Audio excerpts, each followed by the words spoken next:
أعوذ بالله من الشيطان الرجيم. پناہ مانگتا ہوں میں اللہ کی شیطان مردود سے۔ بسم الله الرحمن الرحيم. شروع اللہ کا نام لے کر جو بڑا مہربان نہایت رحم والا ہے۔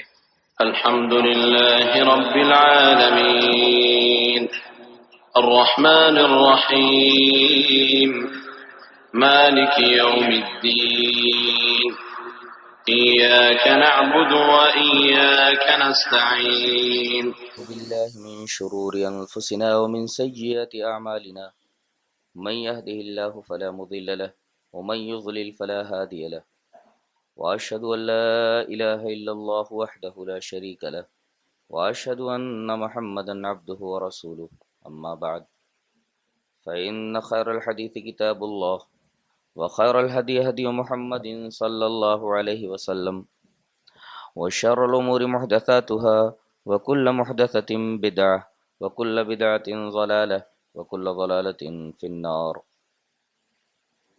أعوذ بالله من الشيطان الرجيم. بسم الله الرحمن الرحيم. قاف والقرآن المجيد بل عجبوا أن جاءهم منذر منهم فقال الكافرون هذا شيء عجيب أإذا متنا وكنا ترابا ذلك رجع بعيد قد علمنا ما تنقص الأرض منهم وعندنا كتاب حفيظ بل كذبوا بالحق لما جاءهم فهم في أمر مريج أفلم ينظروا إلى السماء فوقهم كيف بنيناها وزيناها وما لها من فروج والأرض مددناها وألقينا فيها رواسي وأنبتنا فيها من كل زوج بهيج تبصرة وذكرى لكل عبد منيب ونزلنا من السماء ماء مباركا فأنبتنا به جنات وحب الحصيد والنخل باسقات لها طلع نضيد رزقا للعباد وأحيينا به بلدة ميتا كذلك الخروج. أعوذ بالله من الشيطان الرجيم. يا أيها الذين آمنوا كتب عليكم الصيام كما كتب على الذين من قبلكم لعلكم تتقون.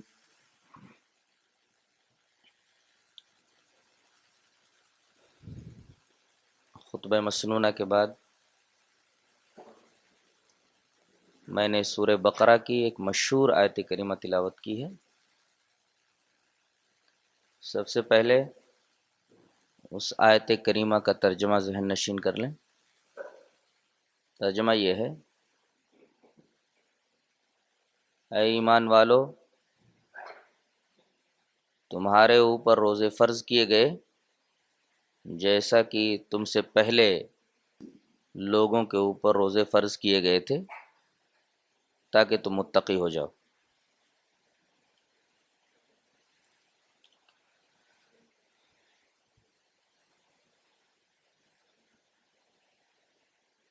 روزے کو عربی میں صوم کہتے ہیں، جس کی جمع صیام آتی۔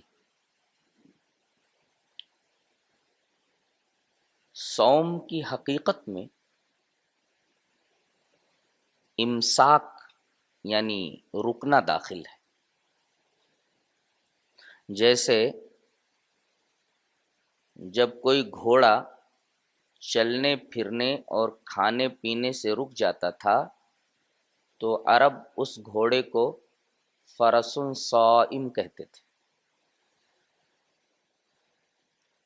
اسی طرح چھری چلتے چلتے جب کند ہو جاتی تھی، کاٹنے سے رک جاتی تھی، تو ایسی چھری کو عرب الصائمہ من السکاکین بولتے تھے۔ اسی طرح سے کنویں پر پانی نکالنے کے لیے جو گول چرخی ہوا کرتی تھی، جس کو عربی میں بکرا کہتے ہیں، یہ جب چلنے سے رک جاتی تھی تو اس کو کہتے تھے الصائمہ من البکرات۔ خلاصہ یہ نکلا کہ صوم کی حقیقت میں امساک داخل ہے، اور وہ امساک کسی بھی چیز کے بارے میں ہو سکتا ہے، یعنی لغت میں اس کو امساک ان ای امرن کہہ سکتے ہیں، کسی بھی چیز سے رک جانے کو صوم کہتے ہیں۔ اصطلاح شریعت میں صوم کسے کہتے ہیں؟ اصطلاح شریعت میں صوم کی تعریف یہ ہے، الامساک عن المفترات من طلوع الشمس الى غروب الشمس بنیت خالصۃ للہ عز وجل، یعنی طلوع آفتاب سے لے کر غروب آفتاب تک خالص اللہ کو خوش کرنے کی نیت سے ان تمام چیزوں سے رک جانا جن چیزوں سے رکنے کے لیے اللہ تبارک و تعالی نے تم سے کہا ہے۔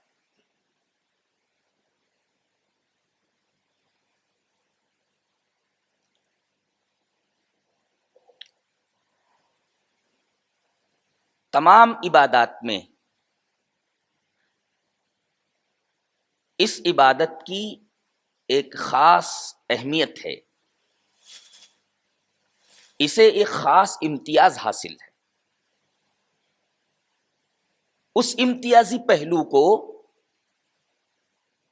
ایک حدیث قدسی میں، جسے امام بخاری رحمۃ اللہ علیہ کتاب التوحید کے اندر لائے ہیں، واضح کیا گیا ہے۔ حدیث اس طرح ہے، وعن نبی ہریرہ رضی اللہ تعالی عنہ عن النبی صلی اللہ علیہ وسلم قال یقول اللہ عز وجل الصوم لی وانا اجزی بہ یدع شہوتہ واکلہ وشربہ من اجلی الصوم جنۃ وللصائم فرحتان فرحۃ حین یفطر وفرحۃ حین یلقى ربہ وَلَخَلُوفُ الصَّائِمِ أَطْيَبُ عِندَ اللَّهِ مِن رِيحِ الْمِسْكِ رواہ البخاری فی کتاب التوحید۔ امام بخاری اس حدیث کو کتاب التوحید میں لائے۔ ترجمہ یہ ہے، حضرت ابو ہریرہ رضی اللہ تعالیٰ عنہ فرماتے ہیں کہ نبی کریم صلی اللہ علیہ وسلم نے ارشاد فرمایا کہ اللہ فرماتا ہے، یعنی یہ حدیث قدسی ہے، اللہ کیا فرماتا ہے؟ الصوم لی، یہ عبادت روزہ یہ میرے لیے ہے اور میں ہی اس کا بدلہ دوں گا۔ یہ بات کسی اور عبادت کے تعلق سے نہیں کہی گئی، صرف روزہ ہی وہ عبادت ہے جس کے بارے میں ایسا جملہ اللہ تبارک و تعالی نے ارشاد فرمایا کہ روزہ میرے لیے ہے اور میں ہی اس کا بدلہ دوں گا۔ آگے یہ فرمایا کہ وہ اپنی خواہشات کو، اپنے کھانے کو، اپنے پینے کو میری وجہ سے چھوڑ دیتا ہے۔ یدع شہوتہ واکلہ وشربہ من اجلی، اپنی خواہشات کو، اپنے کھانے کو، اپنے پینے کو میری وجہ سے چھوڑ دیتا ہے۔ آگے فرمایا الصوم جنۃ، روزہ ڈھال ہے۔ یہ ڈھال کب استعمال کی جاتی تھی؟ میدان جنگ میں جو لوگ لڑنے کے لیے آتے تھے ان کے ایک ہاتھ میں تلوار ہوتی تھی اور ایک ہاتھ میں ڈھال ہوتی تھی۔ تلوار سے وہ مقابل کے اوپر حملہ کرتے تھے اور مقابل کے وار کو اپنی ڈھال کے اوپر روکتے تھے۔ اس طرح وہ تلوار کے وار سے ڈھال کے ذریعے بچ جایا کرتا تھا۔ یہاں اللہ تبارک و تعالی نے اپنے رسول کی زبان سے یہ کہلوا دیا ہے کہ تم اپنے امتیوں سے کہہ دو کہ الصوم جنۃ، روزہ ڈھال ہے۔ کوئی بھی پریشانی آئے، کوئی بھی تکلیف آئے، اسی طریقے سے کسی بھی گناہ سے تمہیں بچنا ہو تو یہ روزہ ان تمام چیزوں کے لیے ڈھال کی حیثیت رکھتا ہے۔ یہ روزہ تمہیں برائیوں سے بچائے گا، یہ روزہ تمہیں دیگر آفات سماویہ اور ارضیہ سے بچائے گا، اس وجہ سے اس کو ڈھال کہا گیا ہے۔ اور آگے یہ فرمایا گیا کہ روزے دار کو دو خوشیاں نصیب ہوتی ہیں۔ ایک خوشی تو اس وقت اسے حاصل ہوتی ہے جب وہ افطار کر رہا ہوتا ہے، افطار کے وقت اسے خوشی نصیب ہوتی ہے، اور دوسری خوشی اس روزے کی وجہ سے اس وقت اسے نصیب ہوگی جب وہ اپنے رب سے ملاقات کرے گا۔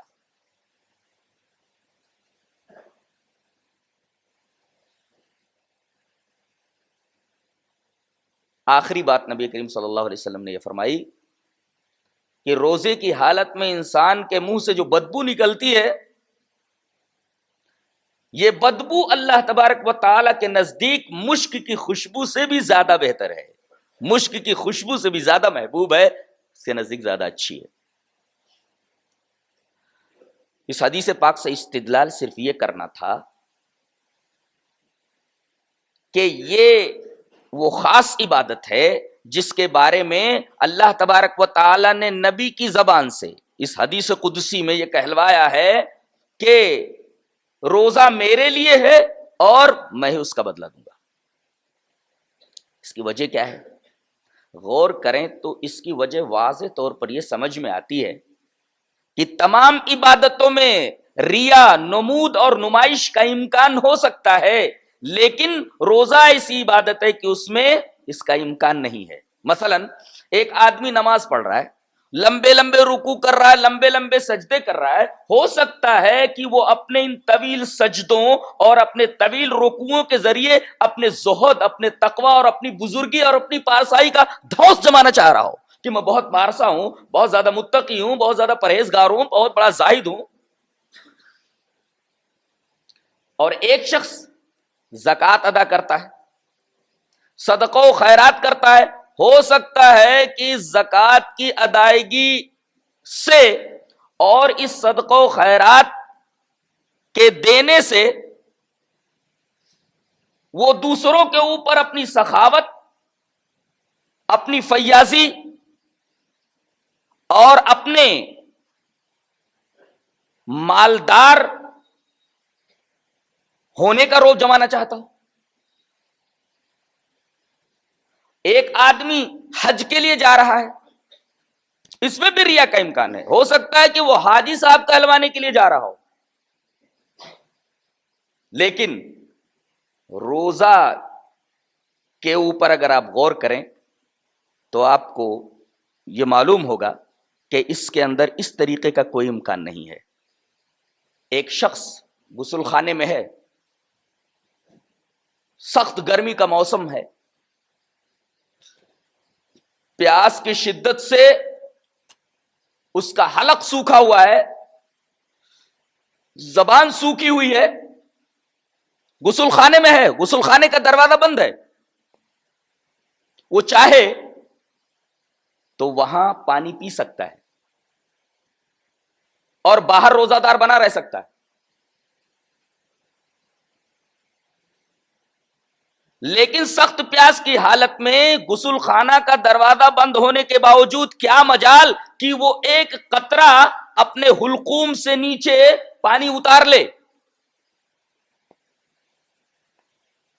خوف خدا اور عقیدہ آخرت کا جو استحضار اس عبادت میں پایا جاتا ہے اور کسی عبادت کے اندر نہیں پایا جاتا، اسی وجہ سے اس کے اسی امتیازی پہلو کے پیش نظر نبی کریم صلی اللہ علیہ وسلم نے اللہ تبارک و تعالی کی طرف نسبت کر کے یہ فرمایا اس حدیث قدسی کے اندر کہ روزہ ایسی عبادت ہے جس کے بارے میں اللہ نے یہ فرما دیا کہ یہ عبادت میرے لیے خاص ہے، اور جب میرے لیے ہی یہ خاص ہے تو میں ہی اس کا بدلہ دوں گا، اور جب وہ بدلہ دینے پر آئے گا تو وہ اپنی شان کے اعتبار سے بدلہ دے گا۔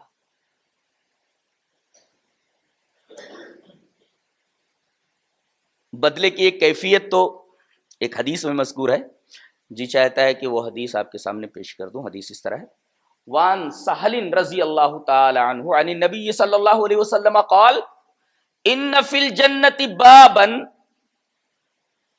یقال له الریان يدخل منه الصائمون لا يدخل منه احد غیرهم یقال این الصائمون فیقومون لا يدخل منه احد غیرهم فاذا دخلوا اغلق فلم يدخل منه احد۔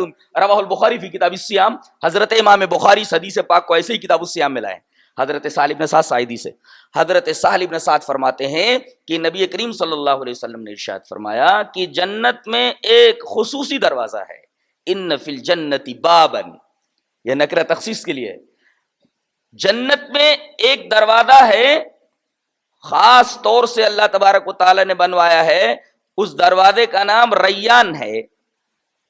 اس دروازے سے کون لوگ داخل ہوں گے؟ یدخل منہ الصائمون، صرف روزے دار داخل ہوں گے، لا يدخل منہ احد غیرہم، روزے داروں کے علاوہ اس دروازے سے اور کوئی داخل نہیں ہو سکتا۔ قیامت کے دن منادی کی جائے گی، آواز لگائی جائے گی، این الصائمون، روزے دار کہاں ہیں؟ یہ خصوصی منادی کرائی جائے گی، این الصائمون، روزہ رکھنے والے کدھر ہیں؟ ادھر آ جائیں، فیقومون، روزے دار کھڑے ہو جائیں گے اور اس دروازے سے انہیں داخل کیا جائے گا، لا يدخل منہ احد غیرہم، اس دروازے سے ان کے علاوہ کوئی داخل نہیں ہوگا، فَإِذَا دَخَلُوا، جیسے ہی وہ لوگ داخل ہوں گے، اغلقا، وہ دروازہ بند کر دیا جائے گا، فَلَمْ يَدْخُلْ مِنْهُ أَحَدٌ، اس سے اور کوئی پھر داخل نہیں ہوگا، ان کے داخلے کے بعد وہ دروازہ ہمیشہ کے لیے بند کر دیا جائے گا، کوئی آدمی پھر اس دروازے سے داخل نہیں ہوگا۔ اس حدیث پاک سے روزے کی اہمیت اور اس کی خصوصیت اور اس کی فضیلت کا مزید اندازہ ہوا۔ بعض لوگ یہ سوالات کرتے رہتے ہیں کہ ہم یہ دیکھتے ہیں کہ بہت سارے لوگ روزہ رکھتے ہیں، لیکن روزے کا مہینہ گزر جانے کے بعد ان کی زندگیوں میں کوئی تبدیلی نہیں آتی، ان کی زندگی ویسی کی ویسی رہتی ہے، اور آپ حدیثیں سناتے ہیں کہ رمضان کے مہینے میں روزوں کی وجہ سے یہ برکتیں انسان کو حاصل ہوتی ہیں۔ ان برکتوں کا حصول تو انسانی زندگی پر دکھائی نہیں دیتا، اس کی کیا وجہ ہے؟ کتنے روزے دار ہیں کہ وہ مہینے بھر روزہ رکھتے ہیں، لیکن روزے کے گزر جانے کے بعد ان کی زندگیوں میں کوئی برکت، کوئی تبدیلی دکھائی نہیں دیتی۔ آخر حدیث کے اندر جو یہ برکتیں بتائی گئی ہیں، ان برکتوں کا ظہور ان کی زندگیوں میں کیوں نظر نہیں آتا؟ اس سوال کا جواب بھی دیا گیا ہے ایک حدیث پاک میں کہ کسی بھی چیز سے کچھ حاصل کرنے کے لیے، کسی عبادت سے برکتوں کو حاصل کرنے کے لیے کچھ شرائط ہوتے ہیں۔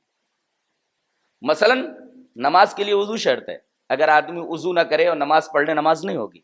ایسے ہی روزوں سے برکتوں کو حاصل کرنے کے کچھ شرائط ہیں، اگر ان شرائط و آداب کو نہ برتا جائے تو روزوں کے اندر جو برکتیں ہیں اور روزوں کی جو فضیلتیں ہیں، انسان انہیں کیسے حاصل کر سکتا ہے؟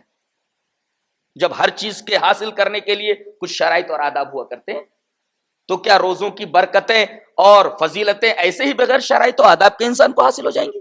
نہیں، ایسا نہیں ہوگا۔ جن لوگوں کے اوپر رمضان کے بعد رمضان کی برکتیں اور فضیلتیں ظاہر نہیں ہوتی، ان کی زندگیوں کے اندر کوئی تبدیلی نہیں آتی، وہ لوگ در حقیقت روزے کے ظاہر کے اوپر نگاہ رکھتے ہیں، اس کی معنویت کو نگاہ میں نہ رکھ کر کے اس کی روح کو فراموش کر دیتے ہیں۔ ایک حدیث میں اسی شبہے کا جواب دیا گیا ہے۔ حدیث اس طرح ہے، وعن ابی ہریرہ رضی اللہ تعالی عنہ عن النبی صلی اللہ علیہ وسلم قال من قام لیلۃ القدر ایمانا واحتسابا غفر له ما تقدم من ذنبه ومن صام رمضان ایمانا واحتسابا غفر له ما تقدم من ذنبه رواہ البخاری فی کتاب الصیام۔ امام بخاری اس حدیث پاک کو کتاب الصیام ہی کے اندر لائے۔ حضرت ابو ہریرہ فرماتے ہیں کہ نبی کریم صلی اللہ علیہ وسلم نے ارشاد فرمایا کہ جس آدمی نے لیلۃ القدر میں، وہ ایک ہی رات ہے، چاہے وہ ہندوستان کی رات ہو چاہے عرب کی رات ہو، ایک ہی رات ہے. قرآن ایک ہی رات میں اترا ہے. لیلۃ القدر مختلف نہیں ہوتی. ہندوستان کی لیلۃ القدر الگ، عرب کی لیلۃ القدر الگ. لوگ بہت بڑی غلط فہمی میں مبتلا ہیں اور یہ رات ان کے ہاتھوں سے نکل جا رہی ہے. فرمایا گیا من قام لیلۃ القدر ایمانا واحتسابا غفر له ما تقدم من ذنبه. جس آدمی نے لیلۃ القدر کے اندر قیام کیا 2 شرطوں کے ساتھ تو اس کے پچھلے گناہ معاف کر دیے جائیں گے. یہ 2 شرطیں کیا ہیں؟ اب آدمی کے جب پچھلے گناہ معاف ہو جائیں گے، ظاہر ہے گناہوں کا بوجھ اگر بدن سے اتر جائے تو برکتوں کے آثار تو اس کی زندگی میں نظر آئیں گے ہی، اور اگر گناہ اس کے معاف نہ ہوں تو ظاہر ہے اس کی زندگی جیسے پہلے تھی ویسے رمضان کے بعد بھی رہے گی. اس کے پچھلے گناہ معاف کر دیے جائیں گے جو شخص لیلۃ القدر کے اندر قیام کرے. شرط یہ ہے، پہلی شرط ایمان، دوسری شرط احتساب. کبھی آپ نے غور کیا اس حدیث پاک پر؟ پہلی شرط گناہوں کے بخش دیے جانے کی، وہ بھی پچھلے گناہوں کے بخش دیے جانے کی. 2 ایک شرط ہے ایمان اور دوسری شرط ہے احتساب. ایمان میں غور کیجئے، اگر آدمی کی زندگی میں توحید نہیں ہے اس کا روزہ رکھنا بیکار ہے. وہ روزوں کی برکتوں اور فضیلتوں سے نفع اندوز نہیں ہو سکتا اور روزہ اس کے لیے بے فائدہ ہے. اس کے لیے ایمان ضروری ہے، اس کی زندگی میں توحید کا ہونا ضروری ہے. اگر اس کی زندگی توحید سے خالی ہے تو روزوں کے اثرات اس کے بدن پر، اس کی زندگی کے اندر ظاہر ہو ہی نہیں سکتے. اس کا روزہ رکھنا بیکار ہے. اس لیے کہ میں نے بتایا تھا کہ توحید کا جہاں پہلا قدم پڑتا ہے وہیں آخری قدم پڑتا ہے. یعنی توحید ایک دائرہ ہے اور اس دائرے کے اندر پورا دین ہے. آدمی کا دین اسی وقت تک محفوظ ہے جب تک کہ توحید کے دائرے میں ہے. اگر توحید کے دائرے سے کوئی چیز باہر نکل گئی کہ وہ دین نہیں ہے. کتنے لوگ ہیں جن کی زندگیوں کے اندر توحید نہیں ہے، بدعتی ہیں، وہ سر سے پیر تک بدعتوں میں ڈوبے ہوئے ہیں، سر سے پیر تک شرکیات میں ڈوبے ہوئے ہیں.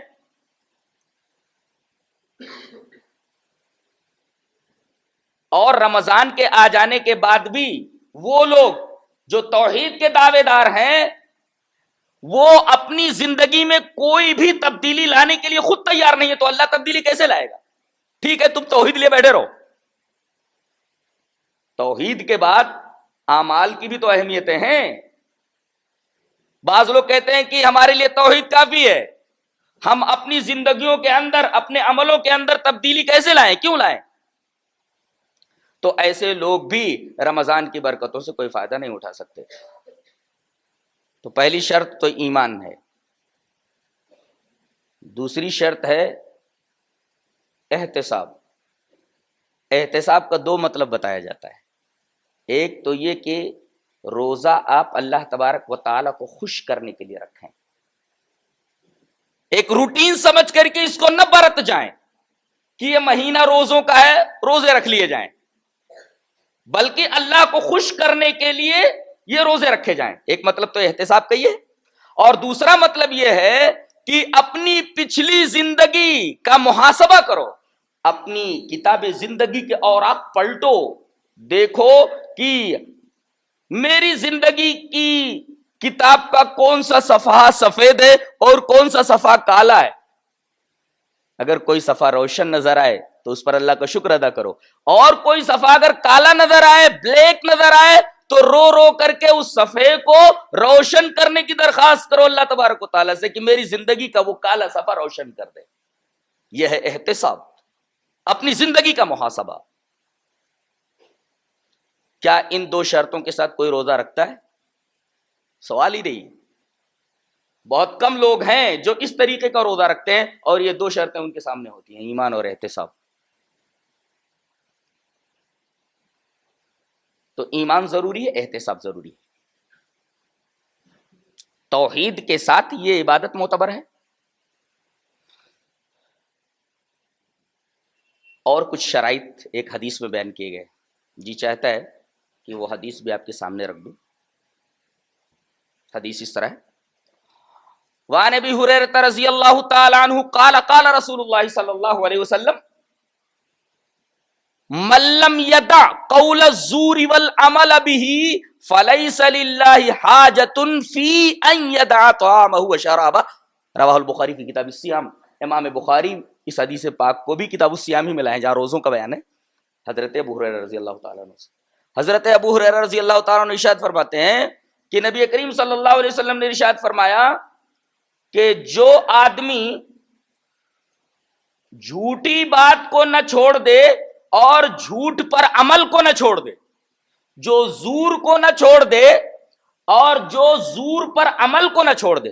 زور مانے جھوٹی بات، جھوٹی گواہی، ہر جھوٹ زور ہے، اور ہر جھوٹ کے اوپر عمل کرنا یعنی دغا بازی وغیرہ. تو جو آدمی جھوٹ کو نہ چھوڑے، دغا بازی کو نہ چھوڑے، تو اللہ تبارک و تعالی کو ایسے آدمی کے کھانے پینے کے چھوڑ دینے کی کوئی حاجت نہیں ہے، اس کو اس کی کوئی ضرورت نہیں ہے. یعنی روزہ رکھتے ہوئے آدمی اپنی زبان کو قابو میں نہ رکھے، روزہ رکھتے ہوئے آدمی اپنے کان کو قابو میں نہ رکھے، روزہ رکھتے ہوئے آدمی اپنی آنکھ کو قابو میں نہ رکھے، روزہ رکھتے ہوئے آدمی اپنے ہاتھ کو قابو میں نہ رکھے، پیر کو قابو میں نہ رکھے، تو اللہ تبارک و تعالی فرماتا ہے اپنے رسول کے ذریعے کہ ایسے لوگوں کے روزوں کی ہمیں کوئی حاجت نہیں. کتنے لوگ ہیں روزہ رکھ کر کے اپنی زبان کو قابو میں نہیں رکھتے، اپنی آنکھوں کو قابو میں نہیں رکھتے، جبکہ میں نے بتایا کہ صوم کی حقیقت میں رکنا داخل ہے. آنکھوں کو گناہوں سے روک لے، ہاتھ کو گناہوں سے روک لے، پیر کو گناہوں سے روک لے، کانوں کو گناہ کی بات سننے سے روک لے. اگر ان تمام چیزوں میں امساک پایا جاتا ہے، رکنا پایا جاتا ہے، تب تو آپ کا صوم ہوا، ورنہ آپ کا صوم نہیں ہوا. اب آپ سوال کر سکتے ہیں کہ بھئی کوئی آدمی کھانا نہیں کھاتا، پانی نہیں پیتا، خواہشات پوری نہیں کرتا، منہ سے گالیاں بکتا ہے، غلط باتیں سنتا ہے، کسی کے اوپر ہاتھ اٹھا دیتا ہے، غلط جگہوں پر چل کے جاتا ہے، تو اس کا روزہ ہوا کہ نہیں ہوا؟ بھوکا تو رہا، پیاسا تو رہا، قضائے شہوت سے رکا رہا. ہاں ان چیزوں پر اس نے زیادہ توجہ نہیں دی، تو کیا اس کا روزہ ہوا یا نہیں ہوا؟ جواب اس کا یہ ہے کہ بظاہر روزہ ہو گیا لیکن حقیقت میں اس کا روزہ نہیں ہوا. جیسے انڈا ایک ہوتا ہے، وہ ٹوٹ جائے تب بھی خراب ہو جاتا ہے، ٹوٹ جائے تب بھی خراب ہو جاتا ہے، اور اگر اندر اندر خراب ہو جائے، جس کو ہم لوگ کہتے ہیں کہ یہ انڈا بے انڈا ہو گیا ہے، اندر سے خراب ہو گیا تب بھی وہ خراب ہو گیا. انڈا اگر ٹوٹ جائے تب بھی خراب ہو گیا، اور انڈا اندر سے خراب ہو جائے تب بھی وہ خراب ہو گیا. خراب دونوں صورتوں میں انڈا ہو گیا، ٹوٹنے پر بھی خراب ہو گیا اور اندر سے خراب ہو گیا، دونوں صورتوں میں انڈا خراب ہو گیا. تو ہمارے روزوں کا حال یہ ہے کہ بظاہر ٹوٹا ہوا انڈا تو نظر نہیں آتا، وہ انڈا ہو جاتا ہے ہمارا روزہ جو اندر سے خراب ہو گیا ہو. اسی وجہ سے دونوں انڈوں سے کوئی آدمی فائدہ اٹھا نہیں سکتا. ہمارے روزوں سے بھی برکتیں ہم حاصل نہیں کر پاتے.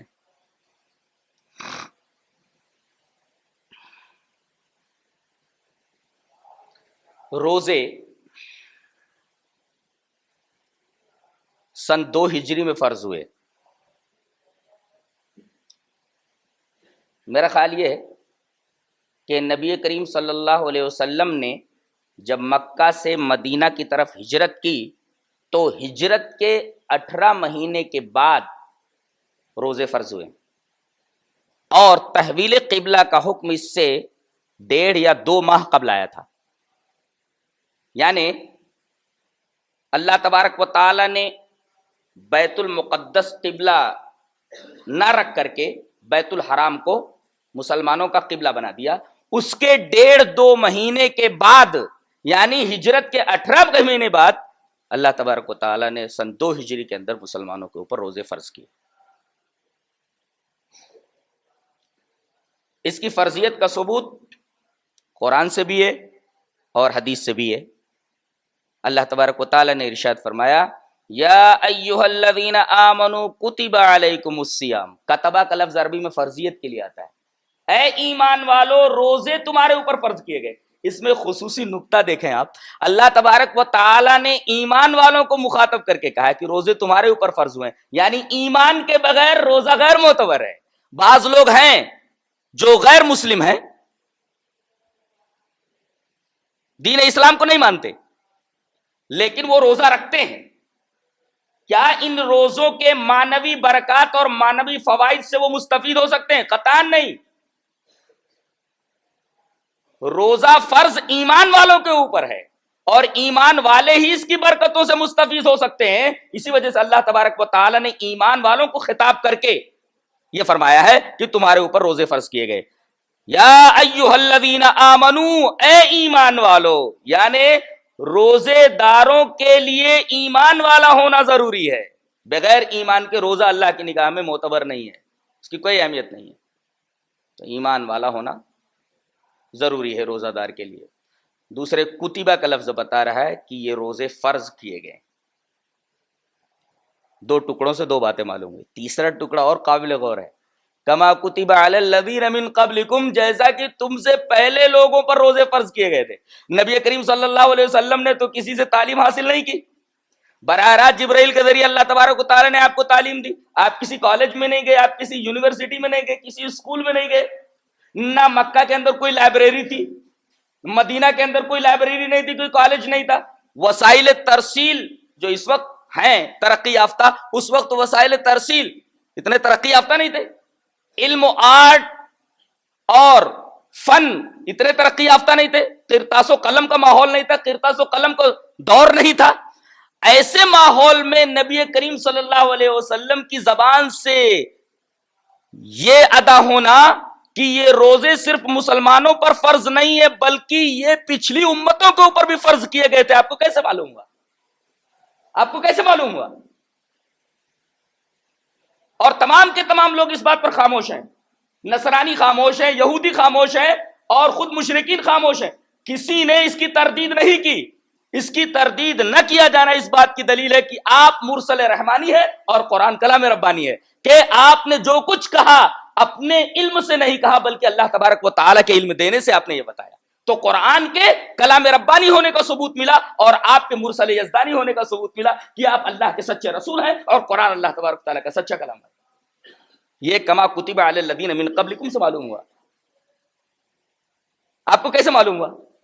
تاریخ کی کتاب تو آپ نے پڑھی نہیں تھی، آپ نے یہ کیسے کہہ دیا کہ یہ روزہ صرف مسلمانوں کا فرض نہیں ہے بلکہ اس سے پہلے امتوں کے اوپر بھی فرض کیے گئے تھے؟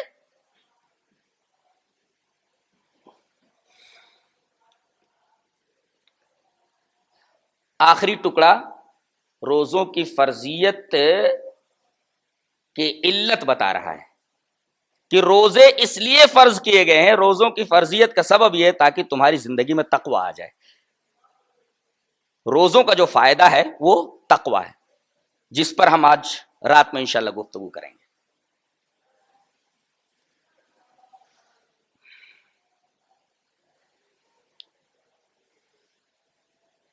روزے پچھلی امتوں کے اوپر بھی فرض تھے۔ آپ دیکھیں گے کہ بائبل میں یہ موجود ہے کہ حضرت موسیٰ علیہ السلام نے کوہ طور پر 40 روزے رکھے، یہ موجود ہے۔ حضرت یحییٰ اور ان کے پیروکار روزے رکھتے تھے۔ حضرت دانیال علیہ السلام نے 3 ہفتے کے روزے رکھے، اور یہودیوں کا ہاں روزہ تو بالکل مشہور ہے، لیکن ان کے ہاں روزہ بالکل ایک رسمی عبادت کی حیثیت رکھتا تھا۔ وہ روزہ کب رکھتے تھے؟ جب کوئی آفت آتی تھی، جب کوئی خطرہ ہوتا تھا یا ماتم ہوتا تھا، اس وقت روزہ رکھتے تھے۔ اور اسی طریقے سے کوئی کفارہ ادا کرنا ہوتا تھا توبہ وغیرہ کا تو یہ روزہ رکھتے تھے۔ یعنی ان کے ہاں روزہ بالکل ایک رسمی انداز کا تھا، اور وہ لوگ ایک مرتبہ افطار کرتے تھے بس۔ اس بارے میں بھی مسلمانوں کو تاکید کی گئی ہے کہ وہ یہودیوں کی مخالفت کریں۔ دوسرے مذاہب میں روزے اور اسلام میں روزے دونوں میں ایک گہرا فرق ہے کہ دوسرے مذاہب کے روزے شمسی اعتبار سے رکھے جاتے ہیں۔ اس میں پریشانی یہ ہے کہ شمسی اعتبار سے اگر روزے کسی تکلیف دہ موسم میں متعین ہو گئے تو ہمیشہ اسی تکلیف دہ موسم میں آئیں گے، لیکن اسلام میں روزوں کو قمری حساب کے پیش نظر متعین کیا گیا ہے۔ فائدہ یہ ہے کہ اس طرح روزے ہر موسم میں آئیں گے اور روزے دار ہر موسم کا مزاج شناس ہو جائے گا۔ گرمی میں روزہ رکھنے کا جو احساس ہے اسے ہوگا، سردی میں روزہ رکھنے پر کیا محسوس ہوتا ہے اسے معلوم ہو جائے گا۔ ہر موسم کا مزاج شناس بنا دیا جاتا ہے قمری مہینے کے حساب سے روزہ متعین کر کے۔ اور دوسری خصوصیت اور بھی ہے کہ اللہ کھانے سے منع نہیں کر رہا ہے، کھانے سے منع نہیں کیا، کھانے کا وقت صرف بدل گیا ہے۔ آدمی جب صبح اٹھتا ہے تو فجر کے بعد کچھ لائٹ ناشتہ وغیرہ لیتا ہے کہ نہیں لیتا ہے؟ اللہ تبارک و تعالی نے بس اتنا کیا ہے کہ بندے تو صبح اٹھ کر کے سورج کے نکلنے کے بعد تو کچھ کھا لیتا تھا، اب ایسا کر تھوڑا پہلے کھا لیا کر۔ کھانے کی پابندی کہاں ہے؟ کھانے کا وقت بدل دیا گیا ہے، کھانے کی پابندی نہیں۔ غور کرو تو یہ بھی اللہ تبارک و تعالیٰ کا کتنا بڑا احسان ہے کہ میں نے کھانے سے منع نہیں کیا، میرے بندے میں نے تیرے اوپر کوئی زور زبردستی نہیں کہ کھانے کا تھوڑا سا وقت بدل دیا کہ تھوڑا پہلے کھا لے، اور اس میں ایک مقصد ہے تیرے فائدے کے لیے کہ تو اپنی عادت کا غلام نہ بن جا، میرا غلام بن جا۔ تو وقت بدل کر کے اللہ تبارک و تعالی نے یہ شعور دیا ہے ایمان والوں کو کہ اے ایمان والو، تم عادت کے غلام مت بن جانا، میں چاہتا ہوں کہ تم خالص میرے غلام بن جاؤ، میرے عابد بن جاؤ۔ تھوڑے دنوں تک آدمی کو کچھ پریشانی ہوتی ہے لیکن پھر اسی وقت بھوک لگنے لگتی، آدمی چاہتا ہے کہ اسی وقت مجھے کھانا ملے۔ تو دیگر مذاہب کے روزوں میں اور اسلامی روزوں میں ایک بین فرق یہ بھی ہے۔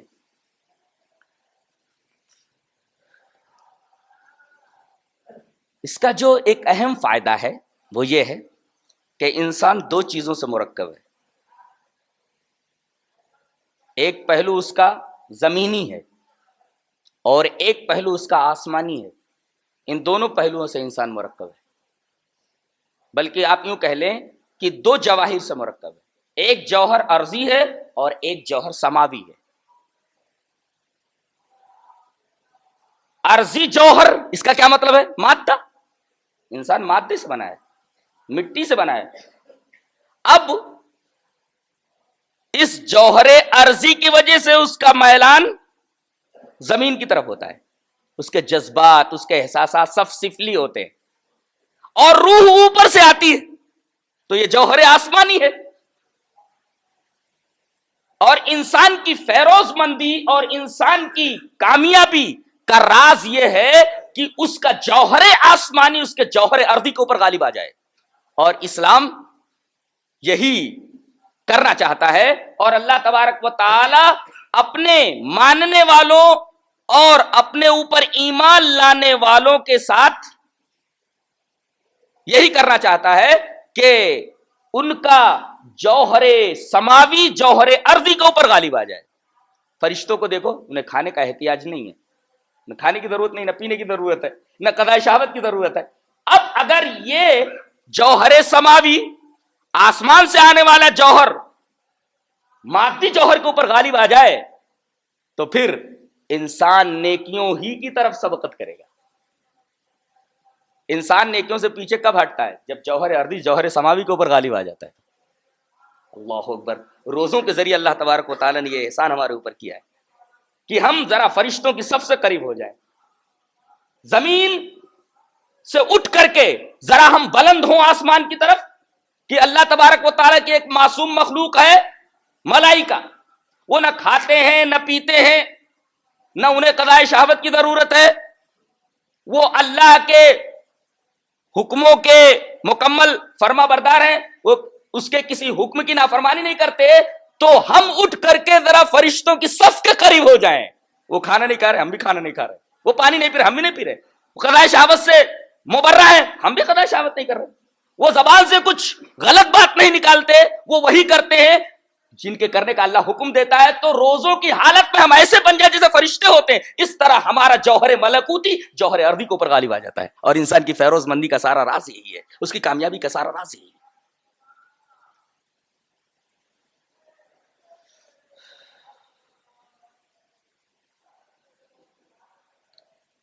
روزے سے جہاں ایک طرف آدمی کا روحانی فائدہ ہے، وہاں جسمانی فائدہ بھی ہے.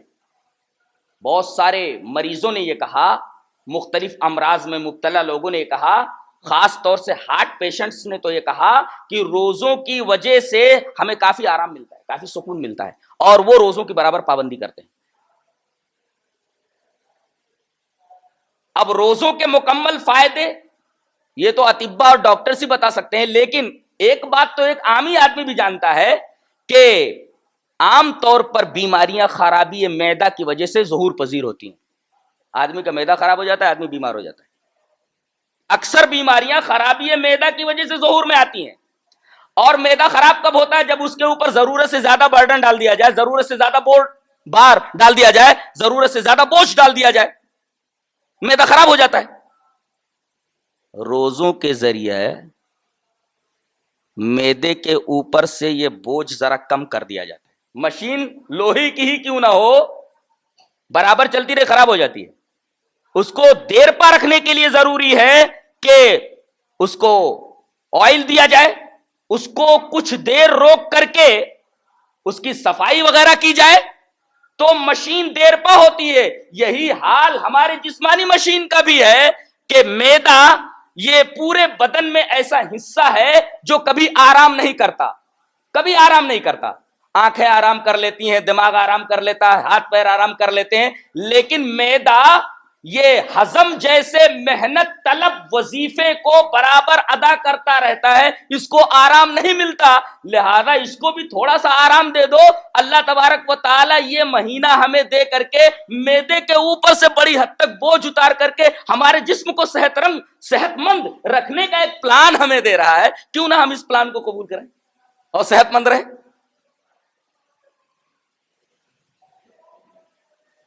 سب سے محنت طلب وظیفہ ادا کرتا ہے معدہ، ہضم کا، ڈائجسٹ کا. لہذا اس کا خیال تو بہت زیادہ رکھنا چاہیے. اللہ تبارک و تعالیٰ نے ہمیں روزوں کے ذریعے اس کی بھی صفائی کا اور اس کو بھی کنٹرول کرنے کا بہترین موقع عنایت فرمایا ہے. غور کریں تو ایک بات اور آپ کو نظر آئے گی کہ تربیت اخلاق، حصول تقوی اور تزکیہ نفس کا ایک مکمل نصاب ہے روزہ. اس سے بہتر اور کوئی عبادت نہیں ہے. یہ ایک مکمل نصاب ہے تزکیہ نفس اور تربیت اخلاق کا. اگر آدمی کو اپنے نفس کا تزکیہ مطلوب ہو، آدمی کو اپنے اخلاق کی تربیت کرنی ہو، تو اس سے بہتر کورس اور اس سے بہتر نصاب آپ کو کہیں نہیں ملے گا. وہ کیسے؟ کہتے ہیں کہ تزکیہ نفس اور تربیت اخلاق کی ریاضت کے لیے 4 چیزیں لازم ہوتی ہیں: کم خوری، کم گوئی، کم خوابی، کم آمیزی. یہ 4 چیزیں تزکیہ نفس کی ریاضت کے لیے ضروری ہوتی ہے. کم خوری کا مطلب کیا ہے؟ کم کھانا. کم کھانا اس لیے کہ آدمی جب بہت زیادہ کھانے لگتا ہے، بہت زیادہ کھاتا ہے، تو اس زیادہ کھانے کی وجہ سے طرح طرح کے امراض میں مبتلا ہوتا ہے اور بدن کے اوپر سستی اور تکان طاری ہو جاتی ہے. کم کھانے کی وجہ سے آدمی کا بدن نشیط رہتا ہے، چاق و چوبند رہتا ہے. اسی وجہ سے جو لوگ ڈائٹ کرتے ہیں، دیکھیے ان کا بدن کیسا رہتا ہے، ان کی صحت کیسی رہتی ہے، قابل رشک ہوتی ہے.